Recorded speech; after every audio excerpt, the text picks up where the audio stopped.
Sidra Manur. Can you hear me? Yes, I can hear you. Do you want to go OR listing station? Like go means just read, or like I want to learn. Okay, But I'll ask some question, you just respond. That's it, and I'll explain everything. okay, Okay? I'll try. Okay, no problem, no problem. Are you ready? Then I can start the timer as well as share my screen for question. Okay? Yeah, like I haven't prepared it recently. Like I've done it once a month ago. No I'll just problem, try it. no problem, no problem. Just try this. I'll help. Okay? Yeah, thank you. Okay. So I'm going to start my timer. Okay. Before that, can you please introduce yourself a little bit? I'm appearing in on 16 October in Edinburgh, Okay. Fine. and I'm at the moment I'm in UK. Okay, that's good. That's good. Okay. So I'm going to start the timer. Can you able to see the timer? Yeah. So timer started. I set for 10 minutes, 1 minute for candidate instruction and 9 minutes for your performance. Okay. So before that, then.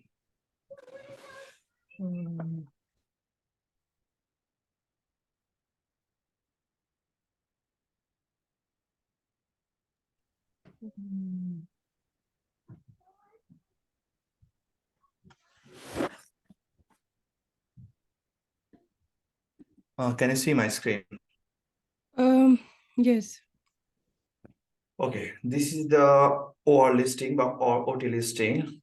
Yeah. So you have to arrange it in a right order, and you should explain this why this is right. Okay. So wait a second. First one is right-sided obstructed inguinal hernia repair, COPD with pacemaker. Then a laparotomy for diverticular abscess, drainage, diabetic on insulin, and then left carpal tunnel decompression, MRSA. So I think if the patient is diabetic, he should be the first on list. Laparotomy for diverticular abscess. Then maybe the COPD with pacemaker, inguinal hernia, and the MRSA should be the last on the list.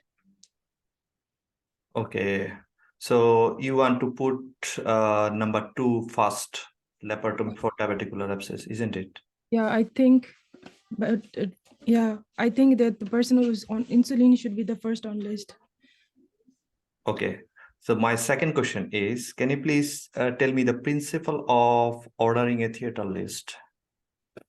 Mm, um, I don't remember exactly. Okay, no problem. So should I go to next question? Yeah. Perioperative glycemic control in diabetic patient. So if the person is, he should be on, well, wait a second, the insulin should be stopped. The morning dose should be skipped. If the day, if and if the patient is on the more than, if he's going to skip more than one meal, then the morning dose should be missed, and he should be first on the list. And um, um, well, I don't remember exactly. Okay. Okay. Can you please check again the OR listing? So can you please tell me the types of anesthesia in each case of this list? So in the first case, laparotomy for diverticular disease will have general anesthesia. Then right-sided obstructed inguinal hernia. In this case with COPD, yeah, he can have a regional block as well, because if he's having a COPD, or and if we can do it on spinal anesthesia, then we can do the avoid the general anesthesia in this case. And the left carpal tunnel decompression can be done on local anesthesia. Okay. So can you see that the first case have pacemaker?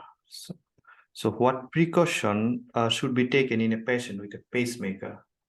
So in the pacemaker, we should avoid the use of monopolar diathermy, and in case of and if it's absolutely necessary, then we should be using the short bursts. And secondly, the return electrode should be kept away from the heart or the pacemaker, so that it doesn't intersects the pacemaker. The currents don't go to the pacemaker. Okay. So what are the complications of incorrect placement of the patient electrode, and how can you minimize that?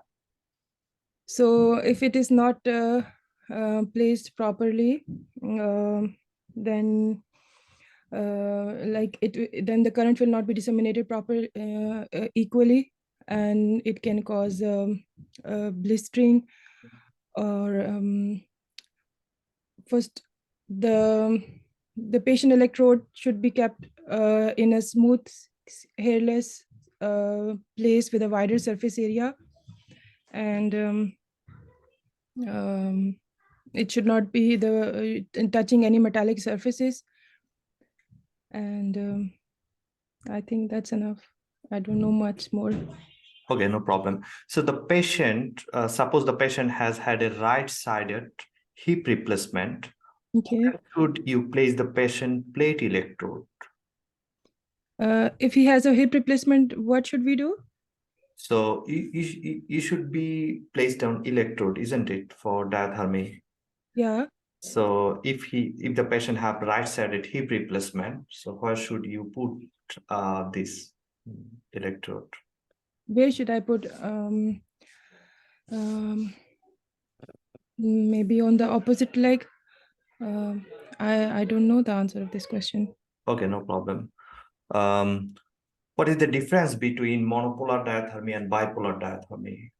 In the monopolar, the current the return electrode is away from the site of the like in the bipolar, both active and receiving and the active electrodes are in the same device, whereas in the monopolar it is the active electrode is and the receiving electrodes are separate. They are, and the other one is at a distant place from the active side. Okay. So what complications are patient with a COPD at particular risk from? I mean, after operation, what complication may arises of the COPD patient? With the anesthesia, like Postoperative complication, what complications may arise? so like he can have a carbon dioxide retention, and delayed recovery from the anesthesia, and in the post-op recovery period is not very smooth in COPD. Okay. How can you reduce these risks? So we can have a regular, before that we can analyze with a GP to improve the respiratory functions. We can use, if he's using any steroids, we can increase the dose of steroids. We can use do some chest physiotherapy. If he's on smoking, we can advise him to remove to stop it 2 months before the surgery. And then in the post-operative period, we should give him adequate analgesia, and again the chest physiotherapy, and yeah, like optimize these drugs according to the need. Okay. How do you warfarin? Yeah, sorry, how? Do you know about heparin and warfarin? Yeah. So how do you manage warfarin for a critical patient or operation?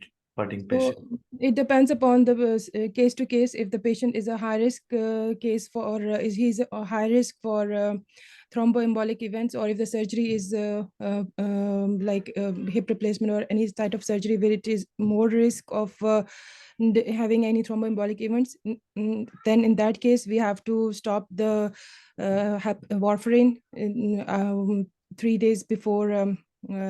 We have to stop it a week, I think 3 days before the surgery, and we have to do the bridging therapy with the heparin.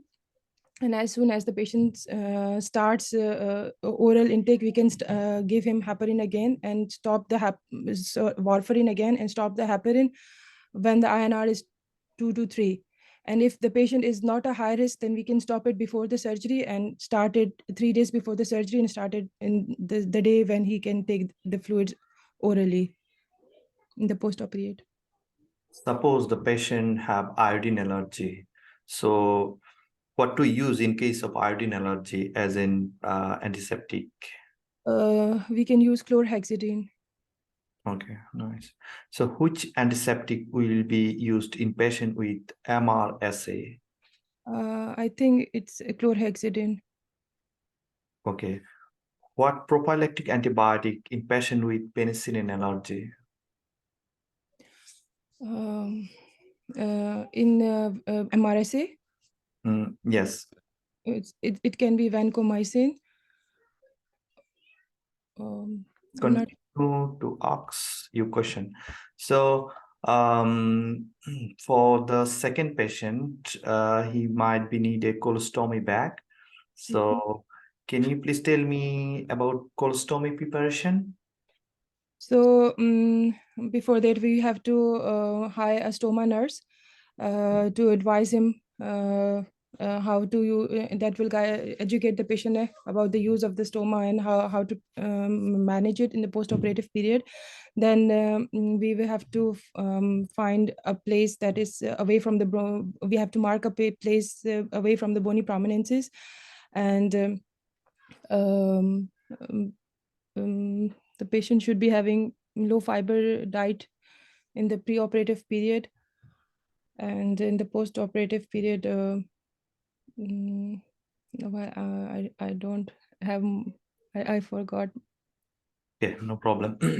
So what antiseptics can be used for skin preparation? I mean, for general skin preparation, what antiseptic can be used? So we can use pyridine, iodine, and chlorhexidine solution. Okay. Have you heard the name of NCIPORT? I have heard, but I forgot where I heard. Okay. So it's Yes, yes, yes. It's NCIPORT in which we have 4 categories of division of in which we divide the cases, which is we have to do it immediate, expedited, and then elective, and those 4 categories in which we divide the patients in the OT list. Can you please give one example of each?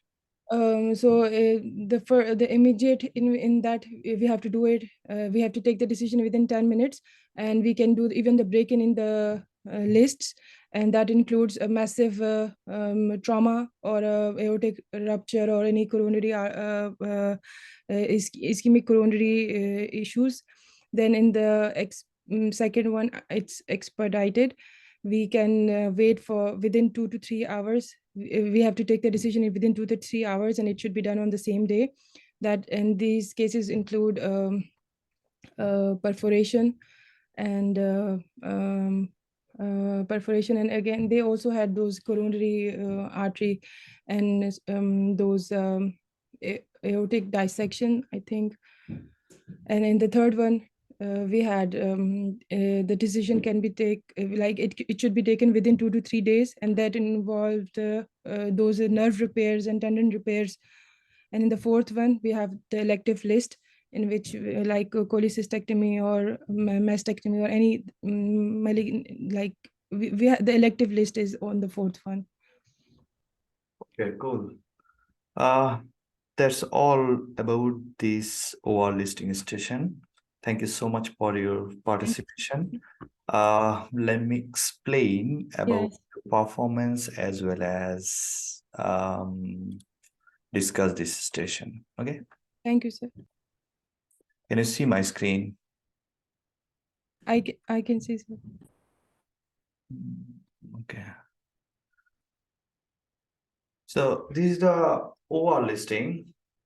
So you see the right-sided obstructed inguinal hernia repair, COPD with pacemaker. So when it comes with obstructed, that means it's emergency.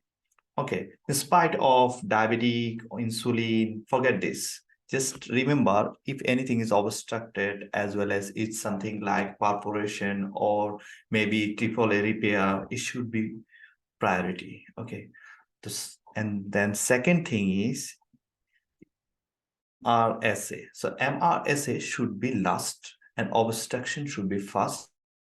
Rest of the things may be middle. Okay, do you get my point? Yes, sir. I just realized this thing. Okay. So this is the right order, right-sided obstructed inguinal hernia repair, COPD with pacemaker. This should be first because it's obstruction, there may be chances of ischemia, necrosis. So the examiner may ask why obstructed should be first. So you can explain that there may be chances of ischemia, necrosis. So that's why it should be first. Yes. So these are the principle of ordering a theater list. The main priority for the list order is the clinical urgency. If an operation is needed to save a patient's life, take priority regardless other issues. And traditionally, dirty cases and patient with MRSA put last in the list. And diabetic patients should be placed early on the theater list to reduce the chance of hypoglycemia. But that doesn't mean that it should be fast. So the first should be clinical urgency. And you should not describe each and every point from here because it's a time game. You can't finish every question. It's a description of these things. So what are the current guidelines for perioperative glycemic control in a diabetic patient? You should remember this because you failed to answer this question. So first thing is diabetic patient should get some priority. Routine overnight admission is not necessary. Starvation time should not be more than 1 missed meal. And analgesic and antiemetic should be used to enable early return to diet and usual insulin regime. At least you should tell 4 to 5 points from these 8 points. These are the guidelines. And then insulin infusions should only be used if a patient is expected to miss more than 1 meal. And this is the percentage for recommended IV fluid. And capillary blood glucose should be measured hourly during and after any surgical procedure. And the target blood glucose should be 6 to 10 millimole per liter. You should mention this unit also.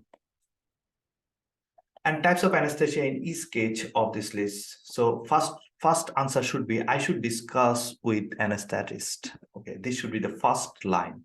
And then you can categorize. So why you should put the COPD for spinal? Can you answer?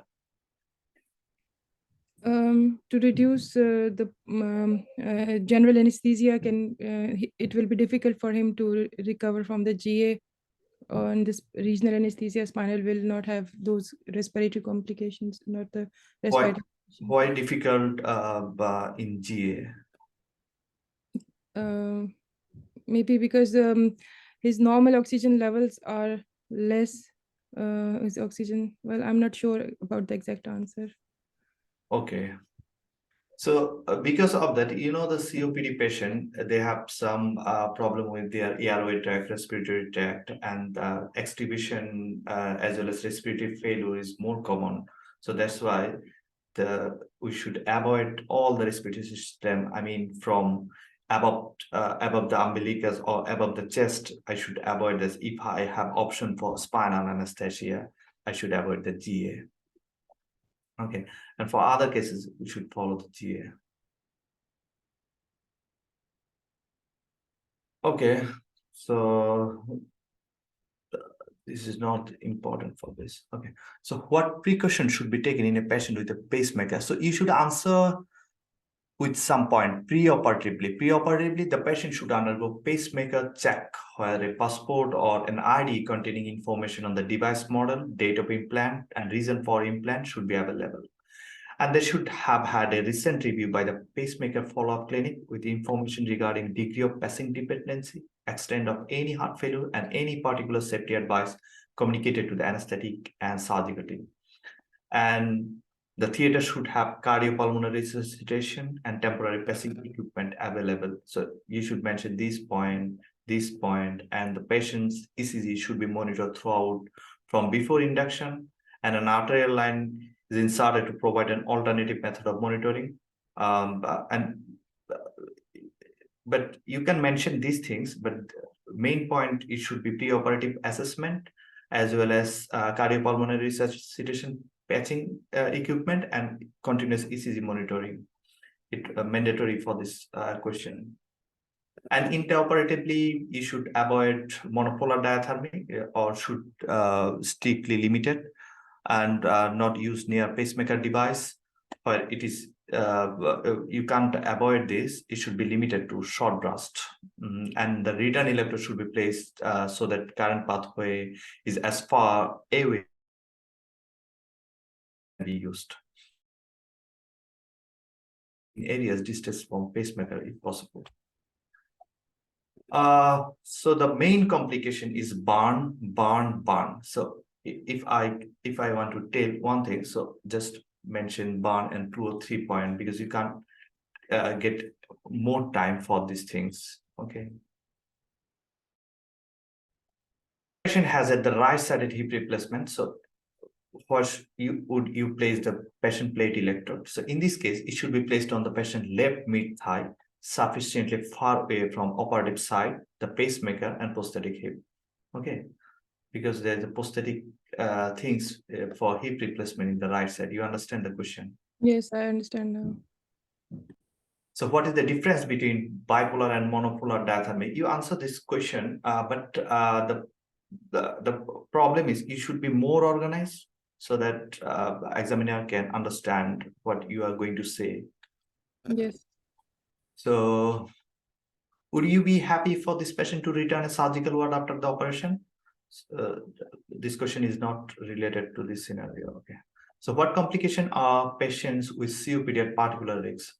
So patient with COPD, severe fold increase, the post-operative complication increase, atelectasis, pneumonia, respiratory failure, and type 2 respiratory failure. Obviously, always remember for COPD, it should be type 2 respiratory failure. And how can you reduce the risks? Again, the same things, preoperative, intraoperative, postoperative. Mention these point. So preoperatively, first of all, stop smoking, deep breathing exercise, intermittent positive pressure breathing, and intraoperatively should avoid GA. You can prefer spinal anesthesia, and postoperatively educate pain relief medication and upright position and monitoring. So how do you manage warfarin? Okay, that's fine. You told that it's not bad. Low thromboembolic and high thromboembolic risk, that's the general guideline. So you answer what to use in case of iodine allergy. You answer that fluoxetine. That's fine. So which antiseptic will be used in patient with MRSA? That is according, first of all, you should answer according to hospital protocol and infection control guidelines. This line you should mention. Okay.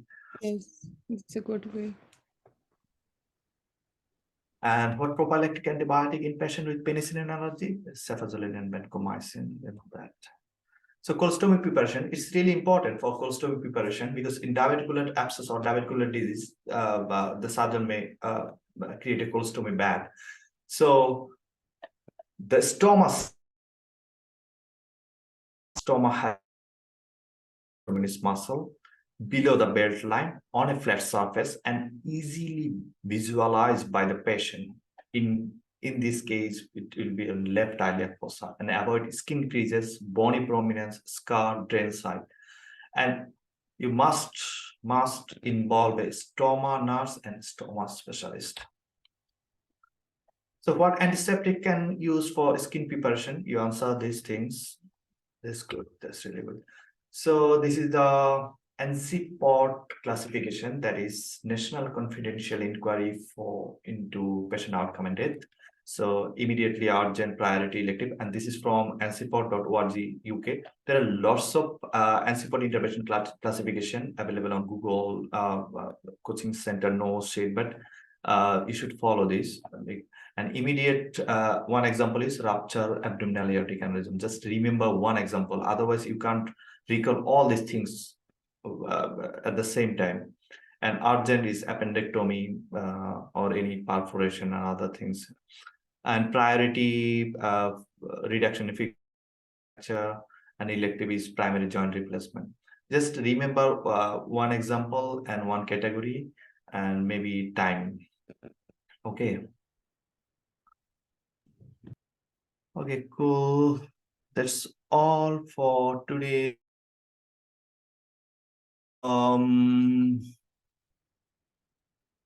Sidra, do you understand what point you should improve? Well, in the beginning, I started with the wrong thing. Yeah, I was only looking at the insulin. I should have read it in details that what surgeries were done. Other like I missed like important points and everything. So yeah, I found some very good clues to answer them in an impressive way. My opinion is, my recommendation is just go through this repeatedly and practice in front of mirror, or you can record your selfie camera or practice with some of your partner, and repeated practice. You can improve this as your exam is coming very soon. So you should practice repeatedly. First point. Second point is, yes, obviously you answer 60%, but you should improve more. I think don't take it other way, but my recommendation is just practice more and more, because nowadays knowledge part is also difficult for MRCS or OSCE, and it's a time game, and you should answer all the question within time limit. That's why strategy is really important. Don't try to elaborate too much one question, and when you stuck in one question, you should say, I'm really sorry, I can't recall this answer at this moment. Can you please proceed further? And can I come back this question again later? Just tell this and proceed. Otherwise, if you do some hesitation, stuck in within one question, time is counting. When building, you should the examiner, you should move another station. You understand my point? Yes. And Yes. it's really important. Okay. So thank you so much for your participation today. Hopefully you got some benefit. Yes, no doubt it was very beneficial, and it to like I've just realized my weak points as well. So yes, it helped me a lot. Thank you so much, sir. Thank you. So if you have any question, you just put your comment in the group, then I'll answer. Thank you so much for your participation. Take care. Hopefully we can meet next week for another mock session. Thank you. Thank you so much. Thank you, sir. Okay. Bye. Take care. Bye.